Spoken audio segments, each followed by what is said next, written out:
You're listening to Quiet Horizons, a podcast of original science fiction stories written for the hours when the day is done. From here, there are no interruptions, just one complete story, beginning to end. Literary, unhurried, and best experienced with your eyes closed. Tonight's story begins now. Quiet Horizons, Episode 10, The Proportions. Elias Kade is the kind of man who makes lists before he opens doors.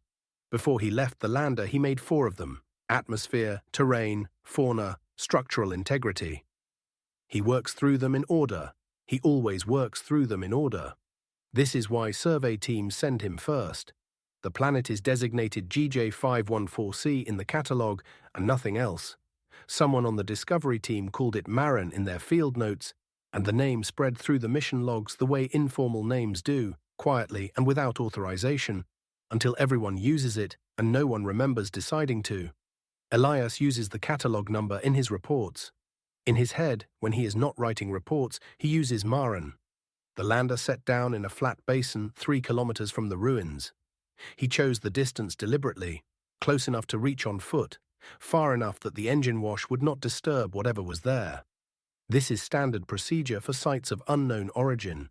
He wrote it into the approach protocol himself 4 years ago after a different survey team on a different planet landed directly on top of something fragile and spent the next 6 months explaining why. He finishes the suit checklist at the top of the ramp. Oxygen flow, nominal. Pressure seal, nominal. Comlink, nominal. The external readout shows the atmosphere at 1.1 standard pressure, 18% oxygen, the rest nitrogen and trace gases with some particulate content that the filters can handle. Breathable in an emergency. Not breathable by choice. He has never made that choice and does not intend to start on a first survey.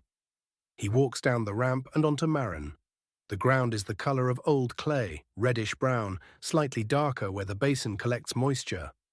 The vegetation, if that is the right word for it, grows in low, dense mats near the basin edge. Something like moss, something like lichen.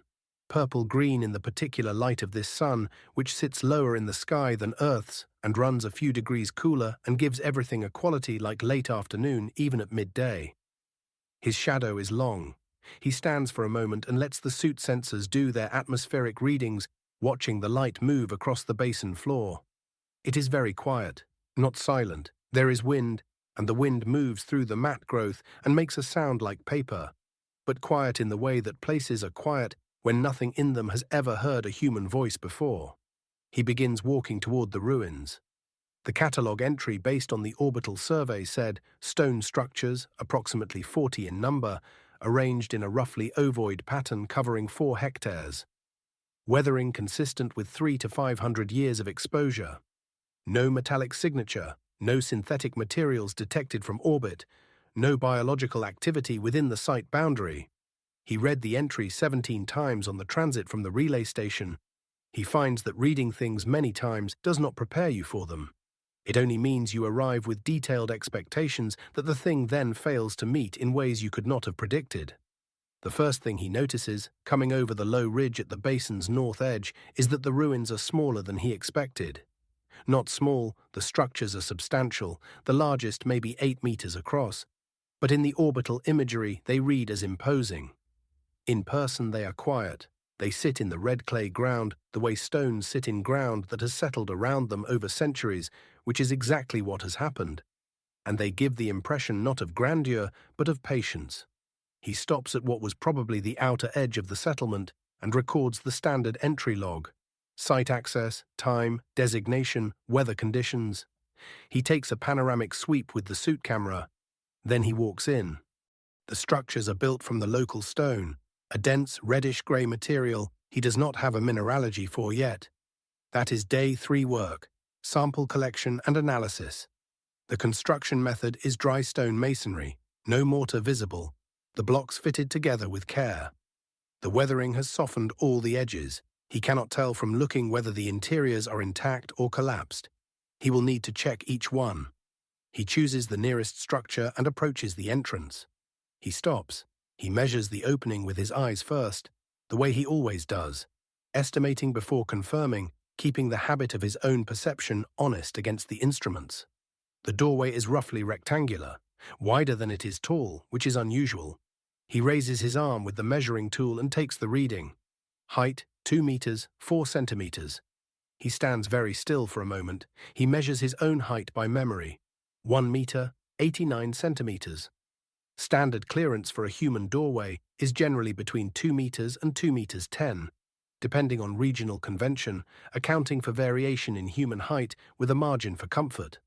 2 meters 4 centimeters is a standard clearance for a human doorway. He measures the width, 93 centimeters. He writes this in his field notes and does not write anything else about it yet, because he is not done measuring. The interior of the structure is a single room, partially collapsed on the south wall, but otherwise intact. A second opening in the opposite wall, probably a window. The floor is the native clay, compressed and smoothed in a way that suggests it was worked deliberately. He measures the ceiling height where it is still standing, 2 meters 40. He measures the room dimensions, 4 meters by 6 meters. He notes the window dimensions, 58 centimeters wide, 42 centimeters tall, centered on the wall at a height of 1 meter 20 from the floor. Eye level for a seated person. Eye level for a person Elias's height sitting in a standard chair. He goes back outside and stands in what was probably the central space of the settlement. He can see 9 structures from where he stands.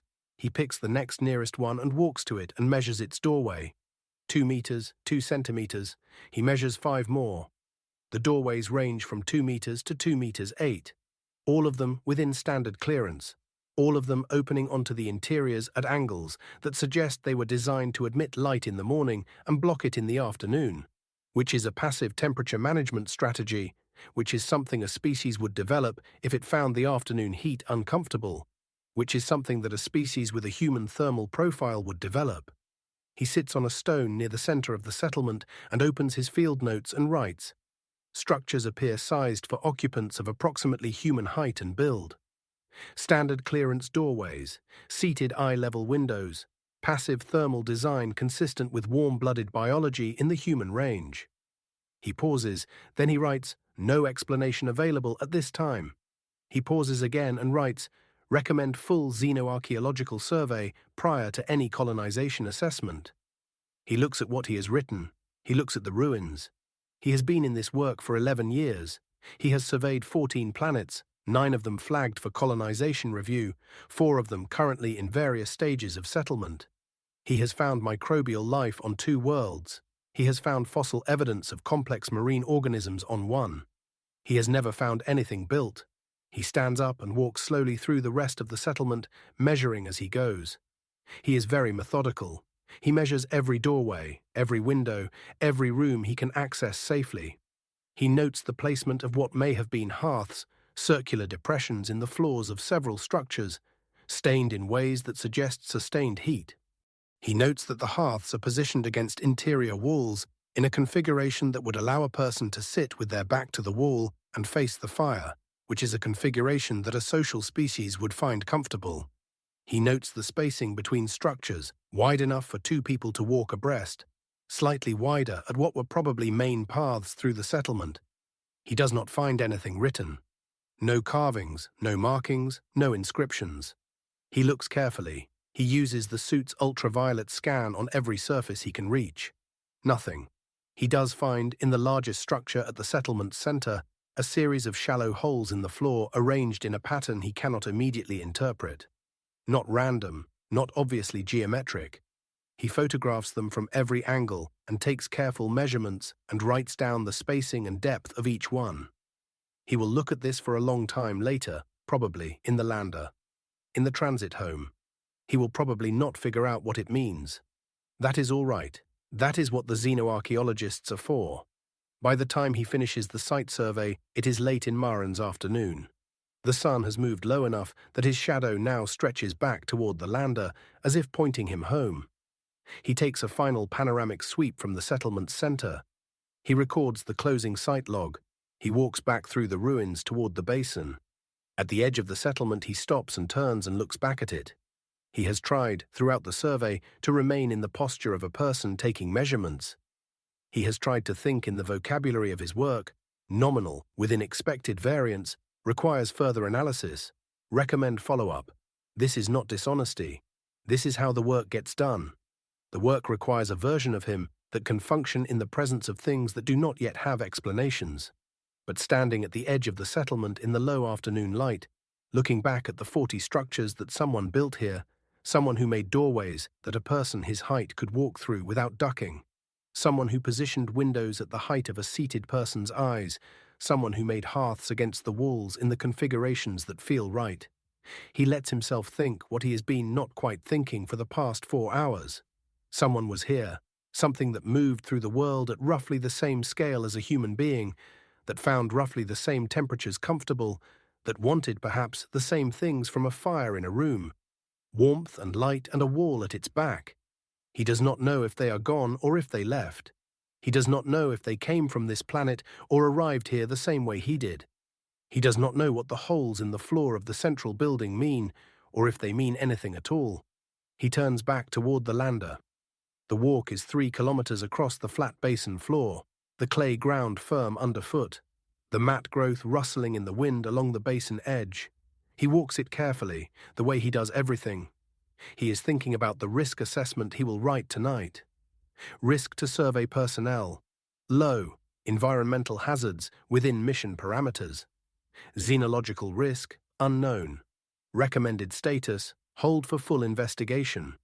He is also thinking, in the part of his mind that runs parallel to the work and does not write reports, about the doorways. About the fact that he walked through all of them without ducking. About the fact that whoever built them measured a body against the stone before they began, and the body they measured was very nearly his. He reaches the lander as the first of Marin's 2 moons rises over the basin rim, pale and close, making a second shadow that crosses his at an angle. He stands at the top of the ramp for a moment before going in. The ruins are invisible from here. The basin is quiet. The wind has dropped. He goes inside and starts writing. End of episode. Quiet Horizons is an original fiction podcast. New episodes whenever there is something worth looking at slowly. As we reach the end of tonight's journey, I hope these quiet horizons have brought you a deep sense of peace and calm. Let your body grow heavy, your breathing slow and steady, and your mind drift gently into rest. Good night, dear listener. Sleep well, and I'll see you again on the next horizon.